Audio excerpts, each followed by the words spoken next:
We have a very special guest in studio today. He is a sales rep at Crown Lift Trucks and a group fitness coach at the Yard Gym. Welcome to the show, Alec Wallingsford. Thanks, sir. Come on, man. It's been a while since I've seen you. Yeah, sure enough. Excited to have you on. Always good to catch up. Especially hearing about the new venture you got going on and catch up on life. Yeah, absolutely. Yeah, so tell us a little bit. What is the Yard? So the Yard Gym is quote unquote boutique fitness. I don't particularly like that word. It sounds a little feminine, no offense, but no, it is just that. It's design classes, and we have two different formats. We run our rig, which is more of like your barbells, your strength work, and then we run our turf, which is more of your conditioning. So a true strength and conditioning programmed out class format for people to come in and get after it. That's cool. So like people will do most people going to do both, or like do you just sign up for rig or you just sign up for turf, or do you kind of like, all right, today, Monday, Wednesday, Friday, I do, rig, Tuesday, Thursday, I do the turf. A little bit more of that split. So the way it's designed to do is rig on Monday, turf Tuesday, and just essentially alternate. Exactly what I just said. Yeah, exactly. Yeah. It's like I need the schedule. Yeah. And it's cool too, depending on how your bodies feel, things like that. We offer, which I've never seen before, both at the same time. Okay. So there's 20 in each class, and we can have upwards of 40 people, 2 coaches, 1 on each side. Which I'm super interested to see how that's going to work as we open up towards the end of this month. Sweet, man. That's exciting. So with like the rig format, that's just going to be like lifting barbell movements, essentially. So it's periodized, programmed out. So you don't have to think about anything. We will progressively overload you. You just come in, show up, and get under the bar. Oh, that's awesome. That's sweet. So like if you have someone, who's brand new, who's never been under a barbell before, like I'm assuming is there some sort of like foundations, where like, all right, we're going to teach you how to properly squat. We're going to teach you how to properly deadlift before we kind of like throw you into these things. Absolutely. So all our coaches are equipped with any modifications might need it, especially on that rig side. Yeah. The turf is a little easier. Typically you'll have dumbbells, kettlebells. People can kind of figure it out. Yeah, well, it's less injury risk, I would say. Right. Think. That plus less intimidation factor too. Getting under a bar for some people, like you said, who have never done it before can definitely be intimidating. But we'll equip you with all the foundations, things like that. The way the program's run, that first 2-week phase is actually called base. Yeah, so you get your maxes. You're designing. So you got our percentages. Yep, yeah. Exactly. And laying that groundwork, getting a good foundation on movements. So if you're a day 1 or a day 1,000, you'll be able to come in and we'll get you taken care of. That's awesome. That's awesome. Very cool. We'll have to go and check it out. For sure. See what's going on, especially with it being this close to, well, at least for me. Yeah, it's nice and close to you. Yeah, very, very centrally located in the fair. So everything's a 25-minute drive for me these days to get a workout in. So whether it's jiu-jitsu or CrossFit. So yeah. So you said that opens up the end of the month here? Yep, March 28th will be our first day. Damn, that's exciting. Yeah, man. it's gonna be pretty cool. So now is the Yard? Is this a franchise or is this? Yes, It is. Yep. So actually, based out of Australia, a husband and wife opened it up years ago. I don't know the exact date, and has since branched over to the United States. So our headquarters in the U.S. is West Hollywood. You'll see a lot of the content getting pumped out of there, things like that. And our staff actually had an opportunity to go out there a couple weeks ago. I could not with my 9 to 5 plus the 2 kiddos at home. But they brought back some great information, some great stuff as far as onboarding, and we'll get rolling into the month here. It's exciting, man. It's cool. And then so what's their big selling point? What's the big thing about the Yard that separates them from like a D1 or a burn boot camp or anything like that? Yeah, I think in my opinion, it's the programming, like we had talked about before, getting on. A lot of those places you jump in there, you get a workout of the day and it's, okay, we're going to do 100 lunges today. And then you come in the next day and it's, hey, we're going to do 50 lunges today. Well, I'm sore. I just did 100 yesterday, right? So everything being mapped out, programmed, and science-based in it, that's where I was sold. And I was like, okay, I need to be a part of this and join the team. So, and does the Yard, do they have their own specific programming, or are they allowing you as the trainers to come up with the programming? So everything's written out well ahead of time. Gotcha. So they map it out in an 8-week phase. Gotcha. So that first one, like we talked about, is base. Then you have the gain phase where weights are getting a little heavier, reps are coming down a little bit. Then that next 2-week phase is called perform, where we're truly getting after it. It's going to be the highest intensity, highest volume. And then after that is another 2 weeks of what we call line. So it's kind of a reboot, get everything. Deload. Yeah, deload is a great word. Yep. Getting back into the groove of things before we take off for another 8 weeks. Yeah. Awesome. It's awesome, man. That's cool. And then the turf stuff, like what kind of stuff do they got going on the turf? So that's our conditioning side of things. That's another reason I was so sold on it is it's programmed strength and programmed conditioning. I mean, strength and conditioning is the name of the game, and versus some of these other things where you're getting those WODs, things like that. So on the turf side, we'll have all the new latest equipment. We'll have the ski ergs, the rowers, the salt bikes, the ski bikes. And with all that, it follows that same format. So your base is lower intensity, higher volume, and that will trend just like it does for the rig side of things as well. So we're training for the hybrid athlete. So obviously the new The high rocks type style. essentially, CrossFit, yep. yeah. So we're not a high rocks gym. We're designed for the hybrid athlete. But if you're a high rocks person, you'll see a lot of the same movements in our turf sessions. Okay. So There'll be a lot of, cardio machines. yep, wall ski ergs, balls, rowers, wall balls, you got it. burpees, Mm-hmm. Stuff like that. Serious question for you as a trainer. How do you make cardio fun? Well, I know the camera's probably doing me a little bit better, but I have not found that answer yet either. Yeah. Sucks. I live on the strength side, Yes. and I do the conditioning side to essentially check the box. I walk. Yeah, right. That's my jujitsu. That's my conditioning. For sure. Yeah. That's A lot of it, I'm a sure. lot of conditioning. Yeah. But to kind of seriously answer your question, I think the cool thing about the yard is we'll have our paydays on Saturday, and that's where you're really getting after it. And it's a very team oriented designed workout Okay.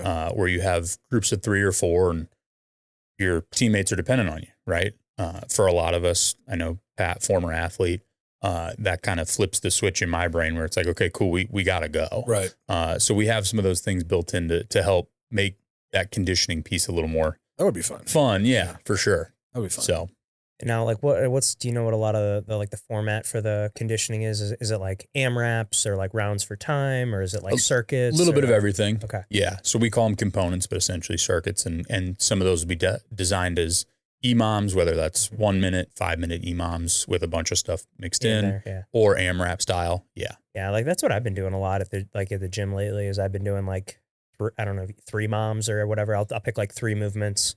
It's usually like 2 strength based movements and then like kind of like 1 cardio type movement. Like for example, yesterday I did like incline dumbbell bench press and then used the same heavy dumbbells for a goblet, heel elevated goblet squats, and then went right into like 30-inch box jumps and like did every 3 minutes. And so like that's what I've been doing by myself a lot. And because I like because I noticed that whenever I go to like a public gym, like a Club Fitness or anything like that, if I don't have like a timed, I have like a little interval timer on my phone, and I'll lose track of time, and I'll like rest way too long, or I'm like, feel like I'm sitting around too much. I just like to have that go.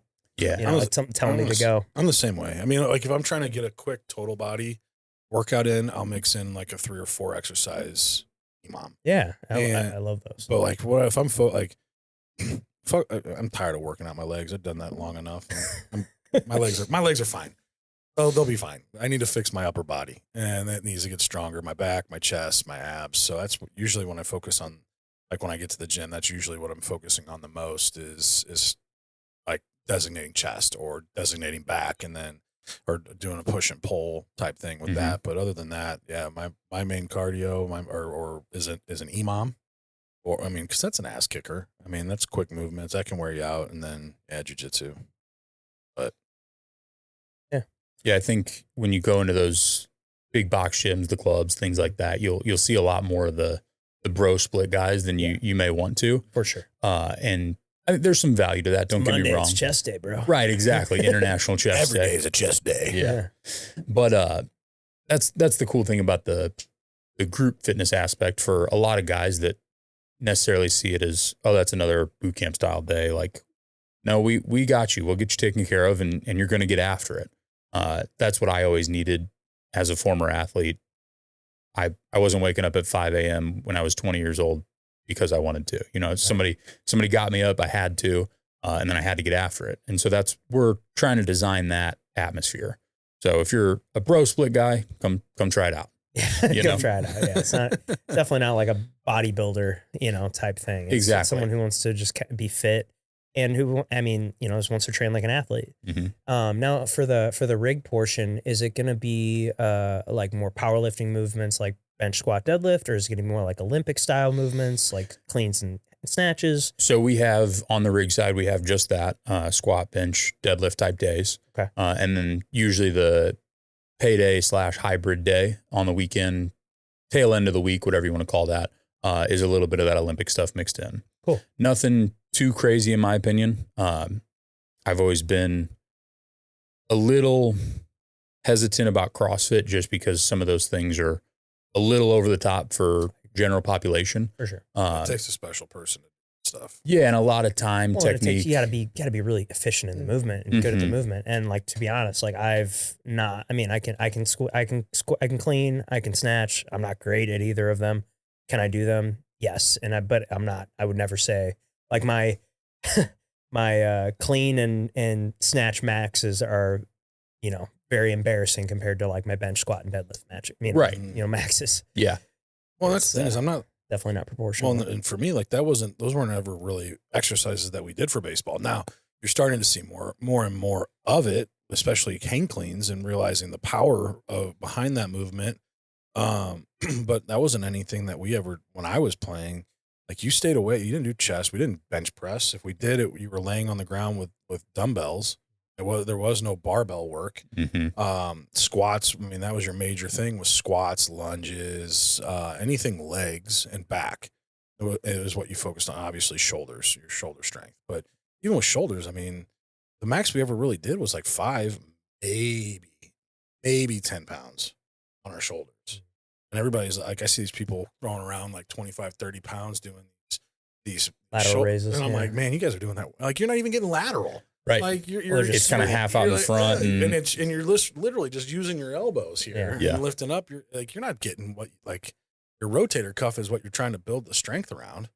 And it's just funny watching people do that stuff. And I'm like, let me put a 5 pound in your hand and show you. Let's pinch those scaps together and really 100%. focus on that rotator cuff and labrum there, and let's see how strong you really are. Yeah. As I've gotten older, I've cared less and less about just the weight that I'm doing and cared way more about like my form and technique. Cause it's like, I just, when I was younger, I want to bench 225, bro. I just want to be able to, I want to throw two plates on each side and fucking throw it around like it's nothing. And, but I knew when I was doing that, my form was never great. Right. Like I'm fucking bouncing and my ass is coming off the bench. Yeah. Like Quality over quantity for sure. And I just I noticed that when I, started paying more attention to like my form and everything, like I felt it way more in my muscles. And I'm like, okay, well, that's the whole point of this, right? Like, we're not just using momentum. I'm not doing this. Yeah. To look like a hero in the gym and think I'm cool standing next to this guy or whatever, you know, it's like, no, if I'm here, I'm going to do what is efficient for my body and do it to the best of my ability. And I've seen a much more improvement in not only my body composition, but like just my strength. I feel like I've gotten stronger because my form has gotten better, And I just think that's something that I feel like that just comes with age. I feel like that's like one of those unteachable lessons. For sure. Like that's a great way to put it. You could preach that to someone all day, but like until they like find, I feel like they have to learn for themselves that like, this is probably not the right way to do it. Right. You could preach form all day and technique or whatever, but like until you realize that, you throwing your hips or swinging your body or whatever it is, like you're not really isolating the muscle or what you're actually trying to work. You're just trying to get the weight up. Yeah. Unteachable lesson is nail on the head. Yeah. I mean, I think you got to learn that. I mean, and you got to learn it for yourself. My biggest thing is I know that I'm never going to compete in the high rocks or ever going to compete in jiu-jitsu or in CrossFit games and things like that. So really it's just being able to stay athletic within those movements.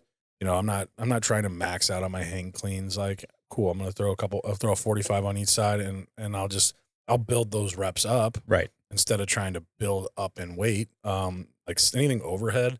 I mean, I've always been afraid to like baseball, throw that up overhead. So I'm staying light on that anyway. I don't like that. Those are all workout like lifts. And I don't like, I'm thinking about like, what do I really need? And I'm like, I don't really need to throw this over my head. I don't need to be good at handstands. Well, I don't need to be good at muscle ups. Well, yeah, I mean, like what you and I were kind of talking about earlier is like, it's the CrossFit Open right now. And, so we just did the CrossFit Open workout the other day. And, the end of the workout was 20 muscle ups. And like, I can do bar muscle ups on a good day when I'm fresh. But after I just did all that shit, it was like a stupid amount of lunges, pull ups, and dumbbell snatches. And then, you had to go do a bunch of muscle ups at the very end. And I was like, there's no way I'm getting up there. But I was like, I've not put in the time to get efficient and really learn how to do the movement. But I'm like, I don't have the desire to, because it's not going to benefit. Like the whole reason I got into CrossFit from the jump was like, I wanted to be a better athlete for jiu-jitsu. And so I was like, this is a good, this is a very cardio / strength based thing. I was like, and I already knew a lot of the things, and I just like that style of working out. So I was like, that's why I got into it. And then, and so I was like, why do I don't need to do, like, there's just like a lot of things that I've just never gotten good at because I just haven't put the time in, because it's not my goal. My goal is to be good at jiu-jitsu. My goal is not to be a CrossFit Games athlete, right? So like, but I feel like I've become a better athlete because of CrossFit. Yeah, so, absolutely. So there's just movements that I just haven't gotten good at. Yeah. And that's the thing too, is like, for me, I felt like I was in better shape from doing the CrossFit workouts than any of the workouts I did when I was playing baseball. Like I felt like my cardio was better because it's a natural cardio workout. It's a 100%. High intensity workout. And so like my cardio was better than when I was playing. My strength, everything was better. Squats, deadlifts. I mean, now my flexibility was probably dog shit, but I wasn't focusing on that like I was when I was playing. But I think ultimately I felt like I was in better shape and bigger. I mean, shit, I went in and I guess that was last December. And my percentage of body fat was the same as what it was when I played. Right around like 16%. I was 265 pounds versus 215 when I played. That's wild. So it's crazy. Yeah. So no, that's been the biggest thing. I mean, testosterone helps too, but right. For sure. The sauce. Couldn't take that when I was playing. Right. Definitely not. Would have loved that. Yeah. A lot of guys would. Yeah. I can't legally take that when you're playing baseball, but that's all right. Maybe things will change, especially for people that it's not like I'm taking it because I want to get bigger and stronger. I'm taking it because I need it. Right. Like I was big difference there. So low that like I'm sitting there going to the doctor and like, yeah, you got the testosterone level of an 80-year-old man. I'm like, well, I'm 35 years old. Let's figure this out. Yeah, we need some help, right? For sure. For sure. So, well, how long have you been a personal trainer? So since 2019, graduated from college with my exercise science degree. Went on and did some internships and kind of got thrown right into it. It's been a great 7 years. Parts of it where it was all I did 24/7, 365. And then over the last probably 2 years or so, it's been a bit of an adjustment with obviously kids, things like that. The personal training lifestyle schedule is not necessarily conducive to that. So I was sitting around trying to figure out my next move after my last gym. Things went a different direction. So I actually took about a year off, just kind of finding work where I could and grinding and getting after it. And finally ended up praying on it and landing my now 9-to-5 job, which I'm extremely grateful for. And since that, I've had the opportunity to branch back out into the fitness world as a part-time coach, and super excited about the second chance on that. Looking back, the first go around, when you're in it, you kind of blame everything else and all the outside factors, when in reality it was probably more of a me issue than anything else. As I'm going through my walk of faith here the last 3 or so years, I'm starting to learn that a lot of my actions back then were selfish versus selfless. And personal training, that's the name of the game. I mean, you're helping other people achieve their goals and do their things, when in reality I was chasing dollars and chasing status with different clients, being able to post them and gloat, oh, look at me, I'm training Billy, the unbelievable football player, things like that, where when I should have been more worried about the Susies who were working with me day in, day out and trying to get them where they wanted to go. So that being said, I've really taken a look in the mirror and decided with this go around, the opportunity I've been blessed with the yard to lead with my selfless foot forward for sure. That's awesome. Yeah. So. I don't know if you play college football, right? Correct. And where'd you play at? So I finished at Missouri Western. Okay. Yeah, about an hour north of Kansas City. Nice. So And they're a powerhouse in D2 football. Yeah. So it's us and Northwest. Yeah. Maybe the other one. When we were there, Northwest was essentially the Alabama of Division II. They went or won the Natty essentially every year. They were our big rival. So we were in the same conference and had to see them every year. And I never got the chance to beat them, but I think since then they've come back down to earth, and the Griffins have beat the Bearcats once or twice. So There we go. Yeah. We got a buddy of ours that's in real estate that we know pretty well. That was the quarterback at Truman. Oh yeah. Okay. Yeah, Jaden Barr. I don't know if did you guys ever play? Sounds familiar. Yeah. The school I went to before Missouri Western, we played Truman a lot. Okay. So, yeah. Gotcha. And what was that experience like being a college football player? It was great. Yeah, it was really neat. A lot of humbling moments in the transfer stages, if you will. I hate to be the guy back in my day, but we didn't have the portal, things like that. So it was kind of It was kind of a one and done. What do you mean portal? Like the transfer portal now, how guys can constantly transfer schools, like in and out, like with all the NIL. Like there's the every year, like right now the big thing is like who are the top players that entered the transfer portal that were in college. There's a bunch of them, and they literally. I mean, look, the quarterback for Nebraska. That was the one I was thinking. He was of. at UCLA for 3 years. Mm-hmm.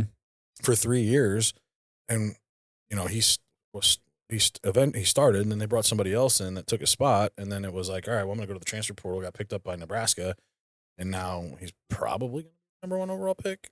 Maybe no. Yeah, well, he actually is now transferring again to Oregon. No shit. Yeah, but then apparently the Oregon quarterback is staying another year, something like that. Don't quote me on it, but I thought he was going in the draft. No, so I don't. Are you thinking Indiana or Indiana? Yeah. The Reds get confusing for sure. But so Fernando Mendoza was the guy in Indiana. But yeah, the Nebraska guy was the guy I was thinking of. Yeah. He transferred all throughout high school, all throughout college. Had one good year in Nebraska this past year, and then was going to go to Oregon, and now I think he's backpedaling on that. I mean, it's crazy. It's kind of the wild, wild west. Yeah. So no loyalty in sports anymore. I know we see it a lot with baseball. Mm-hmm. I know like my old school, Missouri State. I mean, they're constantly going to the portal, and that's what. And the shitty part about it, because you can pretty much transfer. You could transfer. You could go to college. You could go to 4 different colleges in 4 years and never lose. To have to sit a year out. Really? Like when I was in college, there was a transfer portal, but if you transferred, you had to sit out a year. Uh-huh. Yeah. Yeah. So there's a penalty for transferring. Correct. Not anymore. Yeah. Essentially, yeah. And so I was in that same era where it was essentially penalized with the timing. You only really had one shot at it to transfer. Yeah. Well, and the only way you could transfer without a penalty was if the school you were going to didn't have your major and the school that you were transferring to did. That would be the only reason that you could transfer and not sit out a year. But if you were just transferring to transfer because you wanted to get more playing time, you had to sit out a year. Yeah, because we had a guy do that, transferring from Mizzou, and he had to sit out a year before he could play. Damn. Yeah. Now didn't know that's how that worked. Yeah. Now you can, and now too, like junior college isn't even counted towards your eligibility. Yeah, which is an insane right, loophole. Right. So like you go to 2 years in junior college, and then transfer to a 4-year university, you still have 4 years. You could 4 years eligibility. Yeah, you could be 24. That's kind of how that Indiana team was. Yeah. They were full of 24, 25-year-old guys playing against 2021.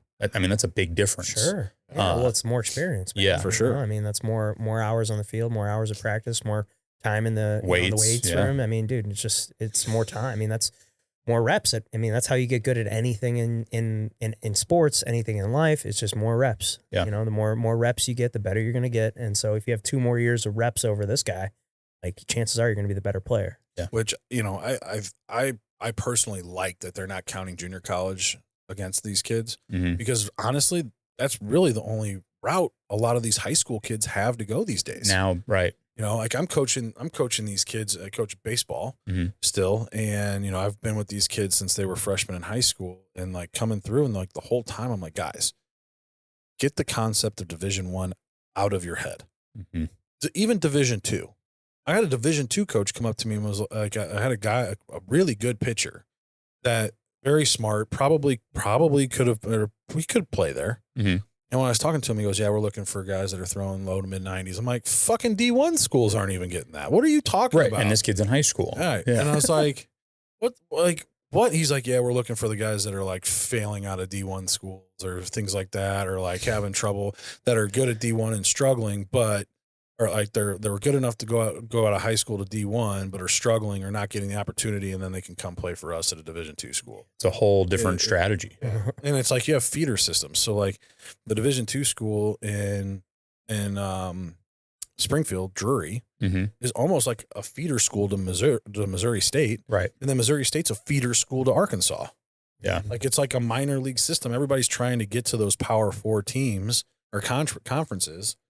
And so like you're basically stepping up from D2 to low level D1 or mid major D1 to these Power 4 schools, and these kids in high school just don't have the opportunity anymore. So I'm like, think NAIA, think junior college, Mhm. maybe even Division III.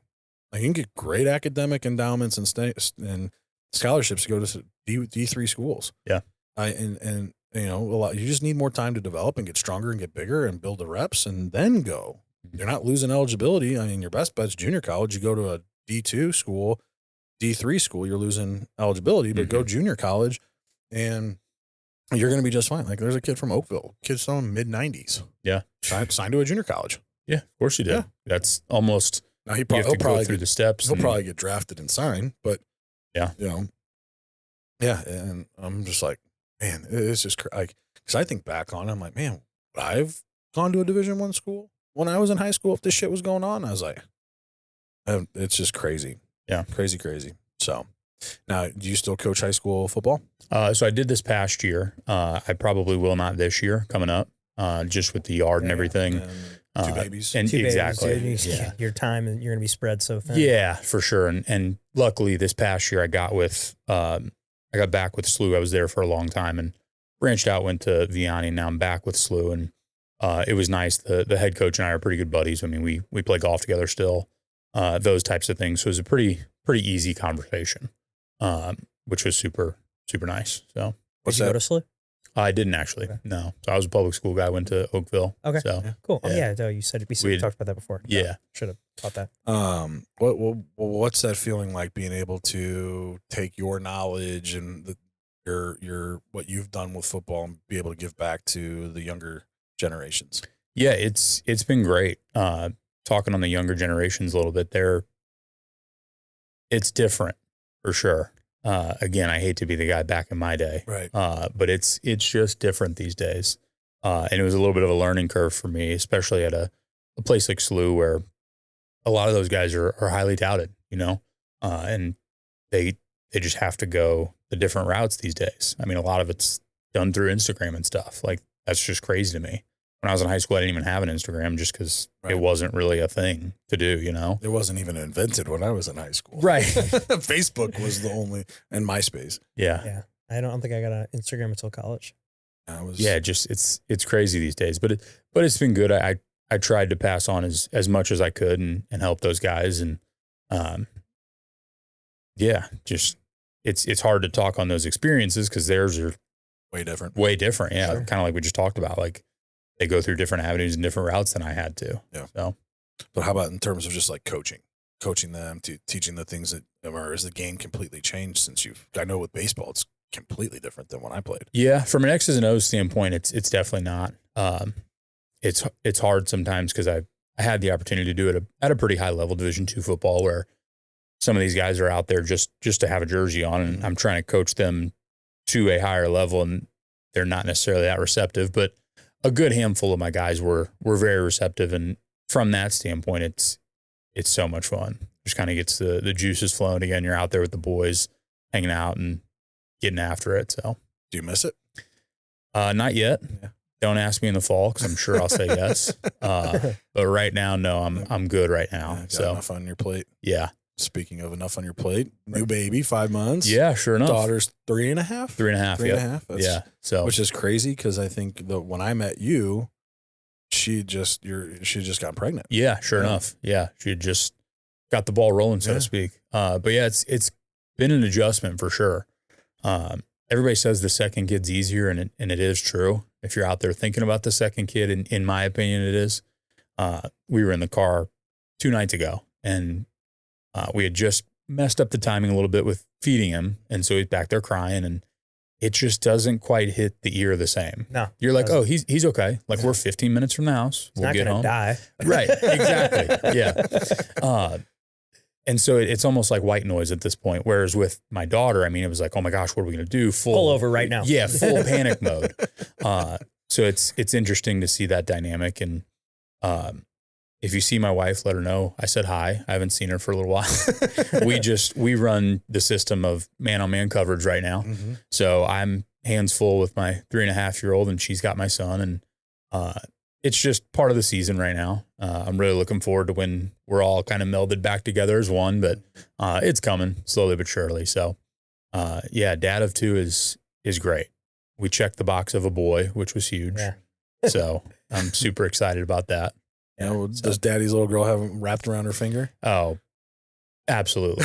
Yeah. So we just started doing kind of the daycare school thing, and she's got it figured out now. She always gets a treat after school when I go pick her up. Yeah. So if my wife picks her up, she's not near as happy. I'm sure once your son becomes of age and he's a mommy's boy, that'll change yeah, her. Because I got 2 boys, and both of my boys are big mama's boys. So. Yeah. Until like I'm my youngest is him and I have like me and him are good buddies, but like my oldest, when he was this one's age, he wanted nothing to do with me. It was all mom. But now that he's a little bit older, we're like becoming way more buddy about a lot. Like we're just hanging out way more, doing more things together. He's wanting to spend more time with me, like to do fun, because he's like realized dad is the fun, mom is like the nurturing, you know. And so like, you know, if he wants to go play monster trucks or go wrestle or whatever, you know, he comes to dad for that. And so that's been super fun, and just to do all like the fun boy stuff, you know, the throw balls at each other, stuff like that, you know. My daughter kind of turned the corner on that as well, and I just started taking her places with me. Like we got to go to Home Depot, just jump in the car, and she rides in the cart and has a blast. And, so I'm excited for the days when my son gets to that point too. But my wife is already very nurturing, coddling him. And I'm like, hey, you better get it in now, because once he's up, kind of walking, talking, got this figured out, like we're gonna get him right. We're gonna get him squared away. Football pads immediately. Yeah, he's gonna be tough. So it's gonna be tough. Get the cute stuff out now. So, well, how did that experience with your daughter, first kid, force you to grow up faster than you expected? Yeah. So that was part of the kind of questionnaire I had answered beforehand. And just to give a little background, my wife and I were dating at the time for about a year or so. Better than mine. Yeah. We were 3 months. Wow. Yeah. Well, at least you guys have worked together for a while. Yeah. So a little bit. And at the time, I was definitely not doing things the way I should have. Like most of us when we're 22 or 23, it's just kind of the natural progression of things. And some guys turn right and some guys turn left. And I had to make a hard right turn to get things back on track. And so, yeah, my wife let me know that she was pregnant, and we kind of figured it out one step at a time, walking in faith and crossing that bridge each day. And my daughter was at our wedding. So that's cool. A really cool experience. Not necessarily the way you draw it up, but I wouldn't have it any other way. I think God had his hand in that for sure. And that was part of his plan. And the fact that the hard right turn, the growing up, was not going to happen without the drop of a hammer, so to speak. And my daughter was just that. And I will say, admittedly, it didn't happen overnight. You know, I have memories of my daughter being around 1, I mean, she's kind of up, moving, mobile. So she's playing on the floor and I'm laying on the floor with her and the room's spinning from the night before, you know? So there was a point in time there, it was just before my 27th birthday, I really kind of woke up.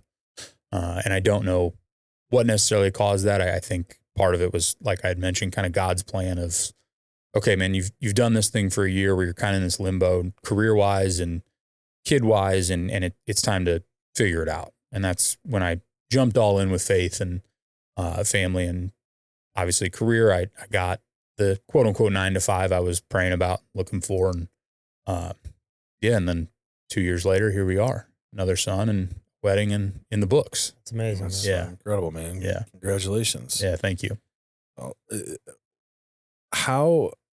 What's the hardest part about trying to be a great father while still chasing your ambitions and with your career and fitness? Yeah, of course. I think one thing I learned, I'm going to call him my pastor, but he's a very popular pastor based out of Florida, Jacksonville, Joby Martin. I'm reading his book right now, Stand Firm and Act Like Men. And I kind of call him my faith coach, if you will, taking it back to sports. And I listen to his podcast, things like that. And one of the things he said was balance is a myth. You can't balance life and work and family and all those things. So I just decided jump all in on all of it. And part of his podcast, he just kind of a question and answer. And one of the guys asked, what do you do when you're just spent from the day before or that day at work and you pull up to the house? You got to buckle up. It's second shift. You know, you're working doubles every day. And that's kind of the mantra, the mindset I've taken into it. And of course that's not perfect. You could just ask my wife. I'm sure I have better days, worse days, things like that, but we all do. And shout out to her. She's incredible. I say it all the time with the way things were going. I mean, we were dating at the time, of course, but I couldn't have lucked out with a better partner. She was put on this earth to be a mother and to help me throughout it all. So big shout out to her. But yeah, basically to boil down that question, balance is a myth and you got to strap in and go and stand firm and be a man. Yeah, man. I totally agree with the balance is a myth thing. You know, like I've talked about this on the podcast before, but you know, I kind of subscribe to this, like, I call it kind of like the point system. Like if you got 100 points to spend every day, you know, like I can't put all 100 points into work because then I'm going to be a shitty dad. And then I'm going to, my fitness, my health is going to fit, you know, so I got to kind of spread those points out. You know, I mean, like there's no balance. Like some days it's going to be, you know, 90 points are going to work and, you know, the other 5, maybe my fitness, the other 5 might be my family, but then there might be other days where, you know, 80% of my day is like spent with my family and, you know, 10% was work or whatever, you know? So it's just like, you have some days where you can't do everything is what I've realized. As much as I want to, like, I can't do all the things that I want to, if I want to have a, you know, a stable relationship with my wife, great relationship with my kids, like, be great at my job. Like, I think if I, you know, allocate my points accordingly throughout the week, I think I can, you know, I can be somewhat not balanced, but like structured enough to have like success in all the things I want to do. Yeah. It's a sliding scale, right? I love that point system. It totally makes sense in my brain. Yeah. And at the end of a week, it's all going to come out in the wash. Yeah, exactly. But there's days where it is 80-20, 20-80. Totally. Right? Yeah. Whatever. I mean, you know, if I can get to a day where it's like 33, 33, 33, hey, that's a good day. Great day. Great day. That's kind of what I'm pushing for. But, you know, some days it's more like 70-30, you know, but like, it just depends. And obviously I'm not like sitting there calculating the points, but like, that's just kind of how I think about it in my head. Well, and question on that, do you guys have those conversations with your spouses in terms of like, hey, you know what, like I'm running at about this right now. I've got this much to give. Do you guys ever have that kind of conversation with Totally. Yeah. Like you know, Gina and I she'll call me, you know, she always calls me whenever she leaves work. Cause I usually pick up our kids every day from her parents watch our kids every day. So I go over there and pick them up usually about 4:00. And then, you know, she gets off work between 4 and 4:30. So, you know, she usually calls me on the way home. I'm usually on my way home with the kids. And like, if I've got stuff to do, like I let her know, I'm like, hey, I've got XYZ work stuff to do. Like, are you cool if I, go up into the office and knock that out for an hour and then I can come and, do whatever with you guys or whatever. And, and that's just how it works. Or some days I've got, showings booked or whatever in the evening and I got to go show houses and I'm just picking them up essentially to drop them off to her to go back out and go show houses or whatever. But then, there's plenty of times where I don't have those things. Like yesterday, for instance, got home, I got home. Calvin knows the routine at this point. He's like, Dad, do you have to do anything on your computer before we go play outside? And I'm like, I do. Yeah, buddy, I have to send one email. It'll take me 5 minutes. And, but then we spent, 3.5 hours playing in the front yard yesterday.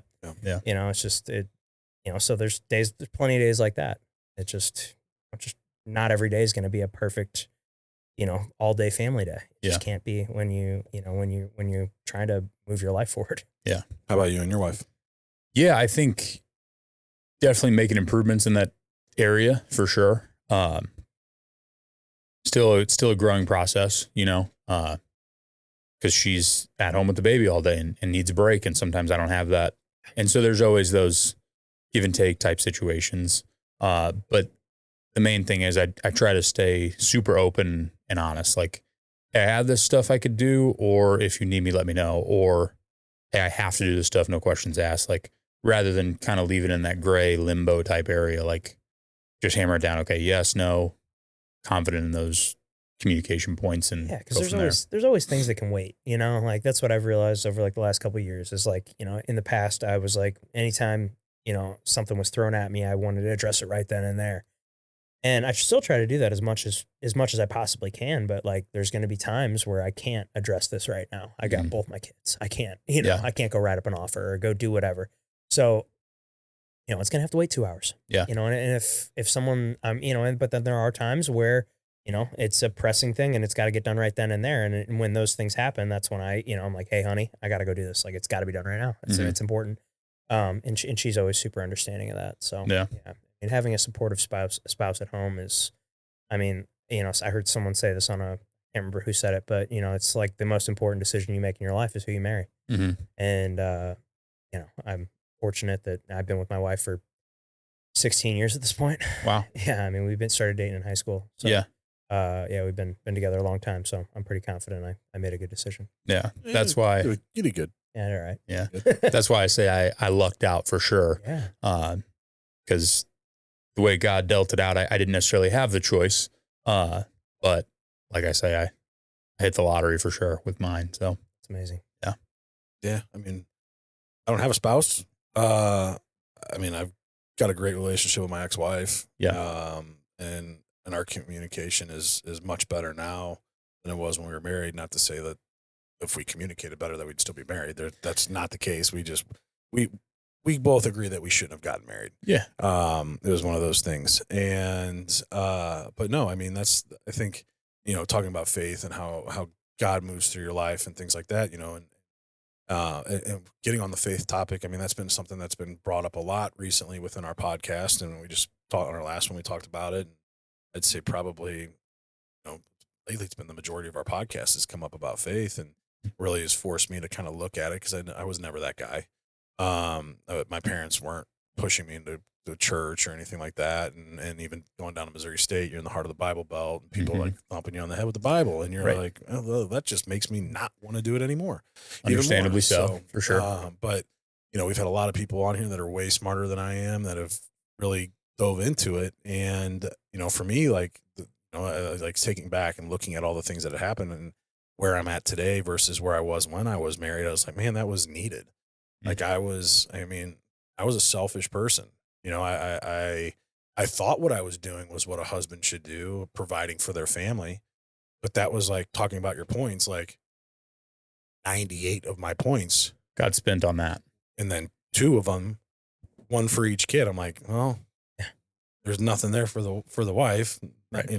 Barely enough for the kids. Barely enough for the kids. And so now being divorced and having my kids every 2 days, and well, now because being ages that they're at, they're big mama's boys, and they hate not being with her. And they're all like, that's to the point now, like, well, why can't you just move in with mommy and Dalton? I'm like, we tried that. We're good. We're good for about 4 days around each other. We've learned that on vacations. Yeah.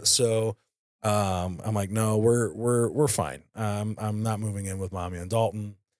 This is a better situation. Yeah. And they're like, but we want to, we want you to be around. I was like, I get that, but this is where we're at. But they're at the point now where they want to spending more time with her. And they'll like, I'll go to pick them up. Like, I want to stay with mom. I want to stay with mom. And so I'm like, I'm not going to force you kids to stay with me. I want you to choose to stay with me. So we'll call her. And she's like, yeah, she's always wanting to take him. So take him over there. And, or if they're over there and they're like, hey, they're asking to stay another night here. And I'm like, yeah, sure. Go for it. But eventually, as they get older, like right now they need their mom, which is fine. As they get older, I'm sure that it's going to transition a little bit, but learning how to be a single dad, making, cleaning the house every day when they're like two little F5 tornadoes. So Yeah. get ready for that. Sure. It only gets worse as they get bigger. Yeah. So both of you get ready for those F5 tornadoes. They're sitting, you got like F2s right now, F3s. Yeah. Right. Oh boy. Just wait. But yeah, so like cleaning up and then teaching them those things. And it's just brought me now I'm at probably 50, 50 of my points go to my business every day. And on the days that I have my kids, they're each getting 25. Like that's where it's at. And it's just, like I said, that was God's lesson for me. And I feel like I'm in, for me, the best point in my life that I've been in terms of that. So, you talking about waking up and you did that at 27. What's been one of the biggest changes for you with what faith has brought into your life? I think an overall sense of freedom in a way. So just to give you a little background, I was similar. My parents didn't necessarily raise us one way or the other. I mean, we went to church Easter and Christmas every other year type of thing when it was convenient. So I was very much left to figure it out by myself. And I had a few moments there. I was 19, went and did an internship and got surrounded by some godly people and really caught the bug, so to speak. And then I come back home and kind of entered that party phase, if you will. So it was not at the forefront. But I realized that it's not all about me, and these same paths have happened for 2,000 years. You can go to the lost son story in the Bible where he takes his dad's inheritance, goes out, does whatever he wants, and kind of crumbles underneath that and comes back home. And what does the dad do? He throws a party for him just to welcome him back home. And that's kind of what it was feeling like when I was in that waking up process.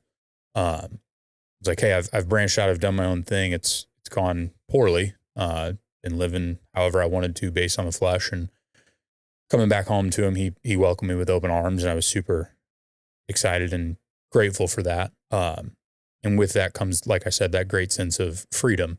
My pastor, Joby Martin, talks about the 3 most dangerous words for any man is, I got this. Because quite frankly, you don't. Clearly, I didn't before that.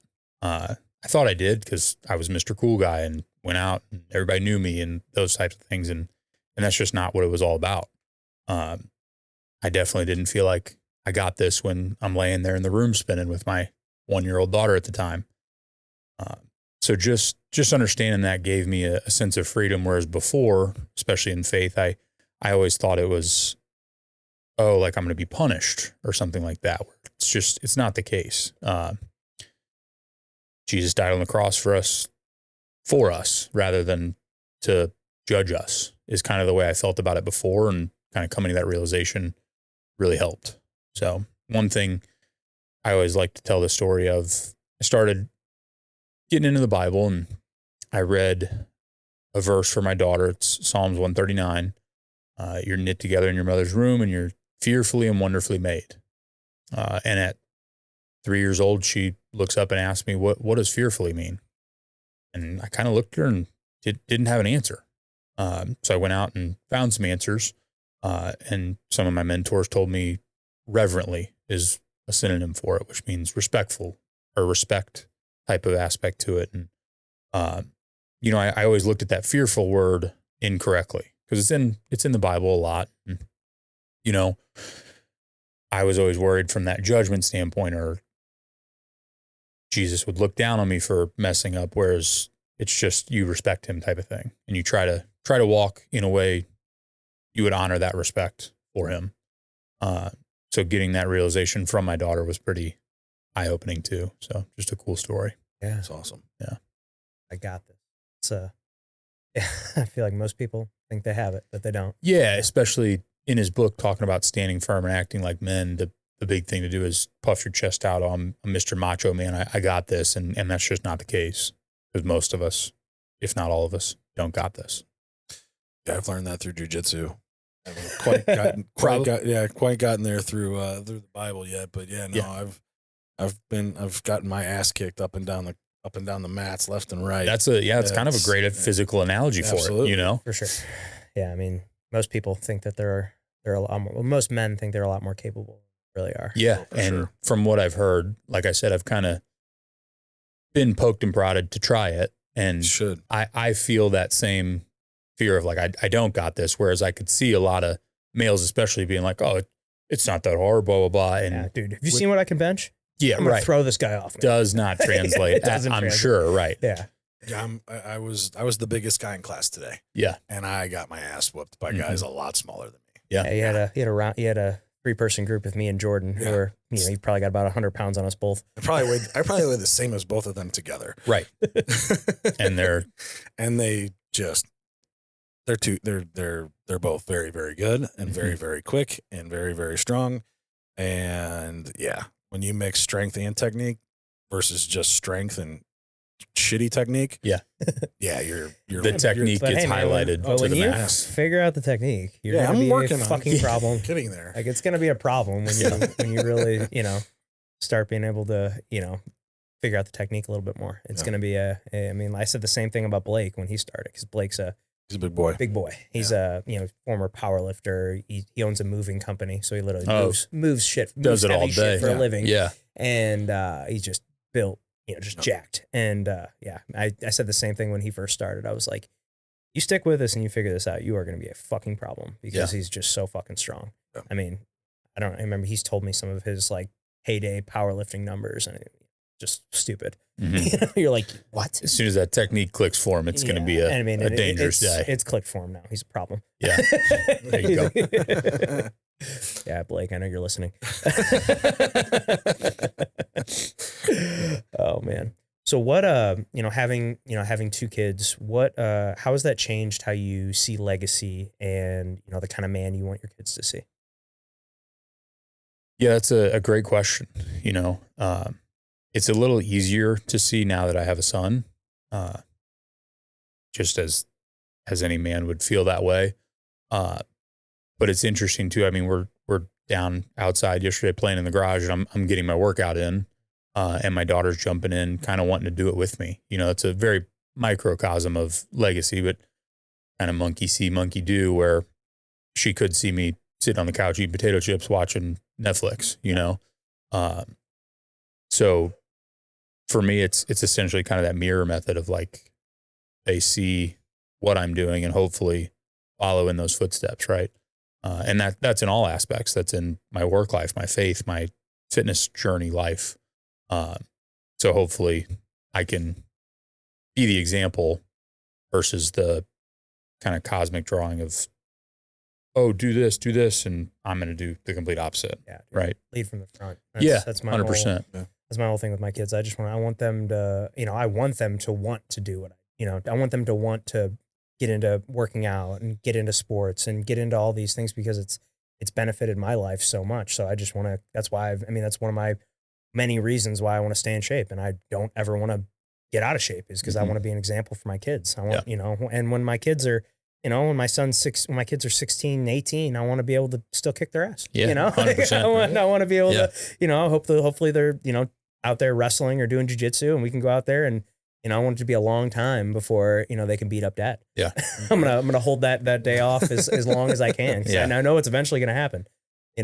fucking Father Time's undefeated. Yeah. So, but it, I'm going to hold it off for as long as I possibly can. And, just be that example and just show up every day and so that they, I want them to have someone to look up to. Mm-hmm. Yeah. So, I mean, that's the same way I look at it, man. Yeah. Well, speaking on that, staying on that kids front and what you're wanting your legacy to be, one of the things that we talk about on this show is that we look at this as like a time capsule. So, if something were to happen to us, our kids can always come back and watch us and see, hey, this is what dad was like in his 30s. Cause I know I would love to know what my dad was like in his 30s. But if your kids were to watch this episode, say in 15, 20 years, what's a message you'd want to leave with them? That's heavy to think about. I guess I would start with, I love them both, obviously.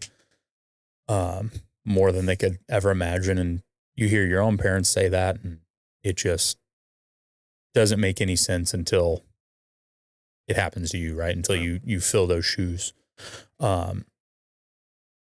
Me and your mom are trying our best right now. We're a little sleep deprived at the moment, but we are trying our best. And you two are the leading cause for any decisions we make. And we just want to raise you right and hope nothing but the best for both of your lives. That's perfect. Beautiful, man. That's awesome, dude. Yeah, it's something that, Pat and I've talked about on here many times because it's like it would be cool to go back and see what our dads were like in there. You hear stories, but you never. It's a little bit different now when you just have so much access to video and and quality audio and all these things that that weren't available 40 years ago or whatever. Yeah, and it's just it's kind of a cool thing to think about. We just kind of. I mean, it's not the only. It's an additional reason that we figured out. Doing this show, we're like, okay, it is a cool thing because I mean, like Pat said, if I get into a car accident on the way home from here and die, like my kids have hundreds of hours of their dad talking, that they could always go back and watch. That is pretty cool, and hopefully some of those lessons could rub off from that. Yeah, I laughed a little bit during your answer. I'm sorry. I thought about what my dad was doing at 30 and it made me chuckle. Yeah. Well, I know when my dad was my age now, I was just born. Whoa. Okay. Yeah. Your dad is older. Yeah. My dad was becoming a new parent, going through all the stuff that I went through 7 years ago. Yeah. Yeah. Like 9. My dad was 33. I think. Actually, he had me when I was like 6. Yeah, something like that. But yeah, crazy, man. I think the timeline for me and my dad is pretty similar, maybe a year or two off. But I have an older brother, so he was about the same age when I had my first, and same with the second. It's pretty close. So yeah. And then let's see. I know the one thing I do know is that obviously there was no cell phones or any pagers or anything like that. I do know that his favorite place to go, that he was there every day, that he's a regular at, was Tom's Bar and Grill in the Central West End, which is no longer there. Yeah. But if people needed to get a hold of him, they would just leave messages at Tom's Bar and Grill because they knew that he would be there eventually throughout the day. So funny. That's all I know. That is a crazy concept to me of like, because nowadays, like, I will get out of here. I'll text my wife, hey, I just got done heading to this, heading to that. Like everything is so updated. Whereas back then you just kind of you just left the house with no phone. Yeah. And no one knew where you were going. Yeah. You were the only one that knew where you were going. Yeah. You could have said I'm going to work, but you could have been fucking driving to Texas. Yeah. Going to the beach, whatever it is. Yeah. Like who knows? Right. It's just, but I'm like, man, the thing that I think about is like how I wouldn't know how to get anywhere. Yeah, that too. Like I am so, I mean, I can get, I know my way around St. Louis pretty well, but like, you give me a random address. I'm like, where is that at? Yeah. Like, give me a map. Yeah. Give me like a general area of town. Yeah. And then I'm just going to have to drive around and look at street signs. So I'll be there in about 4 hours. Yeah. It's going to take a little while. Yeah. I've gotten a little better with my job, at least in my territory, my pockets. Like you guys sent me the address for this. I'm like, oh, I've driven past that 100 times because this is in my territory. I knew the address already versus like, if you get me out over in Illinois or something like that, like I'm lost. I have no idea. Oh yeah. Yeah. So what is your 9 to 5? It's a Crown. What is Crown Lift Trucks? So we're a forklift manufacturer, Okay. American made, based out of Ohio.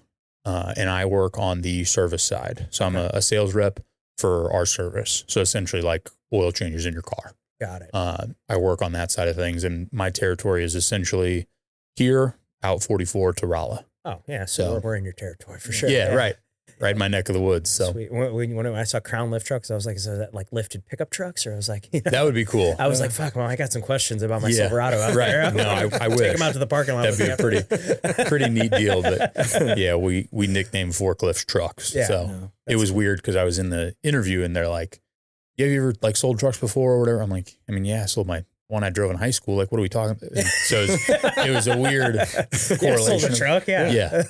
Wait, So- you drove a forklift? Yeah. In high school. Yeah, they were as confused as I was. Yeah, for sure. Different kind of truck. Yeah.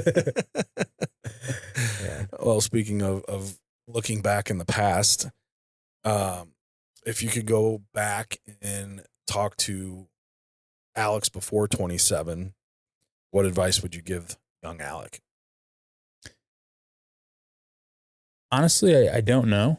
I would probably say just one foot in front of the other. Keep going. I'm a firm believer that, for example, if God would have spelled this out for me where I'm at now and kind of answered those prayers when I was doing them, and at 26, 27, I would have messed it up by now in the meantime. So I think about that a lot with my transition from previous gym to now stepping into this new endeavor. Like if you'd have told me back then, the opportunity I have in front of me now, in the 5 or 6 years, I would have messed it up and derailed it and not made it happen anyway. So really nothing. Just trust in the process and get in the Bible sooner and more often. But that's about it. Kind of one of those unteachable lessons. You kind of had to fuck it up yourself. first to Exactly. figure it out, 100%. I'm taking that with me. Unteachable lessons. Yeah. That's a good. Chris Fuck Williamson, around and find out. It's a Chris Williamson thing I stole, so Gotcha. it's not my thing. Yeah, if you're looking for another good podcast, Chris, if you're not listening to Modern Wisdom, Chris, Yeah, Yeah, I'm a Chris fan of his. Yeah. we're big Big fans. fans. Yeah. proponents there. we got I just tuned into the one with Russ Oh, it was last good. week. Dude, that one was really That was good. a good one. Really good one. Because I've always kind of been like a hidden Russ fan anyway. Yeah. Because he's kind of, underground. there you go. Yeah. Yeah, like I'm not like a diehard fan, but there's several songs I've got on a playlist, and I'm like, oh, Russ. But then I really didn't. I've never heard him. I've never actually heard him speak. But I've listened to that whole episode, and I was like, man, this guy's awesome. Yeah. Like that made me like way more of a fan of him. I was like, oh, Yeah, I really for like sure. him. Like it's just his person. It's just him as a person. Mhm. And I didn't know that what I thought was cool is he came out with like a song a week for like 2 years. Yeah. Like that is so cool. And that's kind of And when that's I how we kinda discovered him. Blew yeah. up. Yeah. And I'll so I go would back get and those watch little that nuggets. episode. Yeah. That was good. I mean, that was kind of how he got on the map. He's like, I'm going to make a song a week. And it just kind of goes back to that whole like reps thing, you know, Mhm. like I'm just going to, that's 52 reps every year, you Yeah. know, 52 songs. And, and in a few, and a handful of years later, he's noticed. Yeah. And, but yeah, that's a good episode. If you go back and listen to it, Pat, I really like I that have to one. go back and do that one. So Yeah, man. Well, Alec, it's been awesome having you in here, bro. Yeah, really, I appreciate it. really enjoyed getting to know you, and I've enjoyed this conversation a lot. But we do end the show the same way every time. So before we get you out of here, Pat's got one last question. we call it the tombstone game. Okay. Here lies Alec. What's it say on your tombstone? Godly man. Good father, husband. In shape. There we go. No, I don't know. Yeah. Yeah, those first few bits are the more important part for sure. Loving father, loving husband. You can't take any of it with you from a career standpoint. So It's awesome. highlight the I do like important things. the in shape part. I think Yeah. I think that's a good one. yeah. Fit dad. Yeah, there you go. Hashtag fit dad. I love that. Hashtag fit We'll dad. put that right on the bottom. I wonder before how long we're going to start seeing hashtags on tombstones. Yeah. I didn't think about I'll be the that. first one. I'll do it. I'll do it. Yeah. Throw one Hopefully on there. years from now. But Yeah. Yeah. And like 30 years from, 50 years from now, they're like, what's a fucking hashtag? Oh, it's something we did, when social media first came out, I was before your time, Yeah. because social media, who knows if it'll even fucking be around. Well, shit, I'm sure at that point they're going to have like hologram type tombstones and Yeah. all that, where it's just like a hologram of that person and they can program whatever they want that person to say. Say and talk. Yeah, And yeah. just sit there. Yeah. They could just download your whole brain. Have in a there. conversation. Go You to just the walk center. up to it. Yeah. God. All All right. Well, anyway, Yes. thanks again, Alec. This was awesome. And thanks to everybody at home that watched or listened to this episode. If you could hit that subscribe button for us, that would help us out a ton. Comment what you thought below. Share this episode with a friend, and we will see you next time.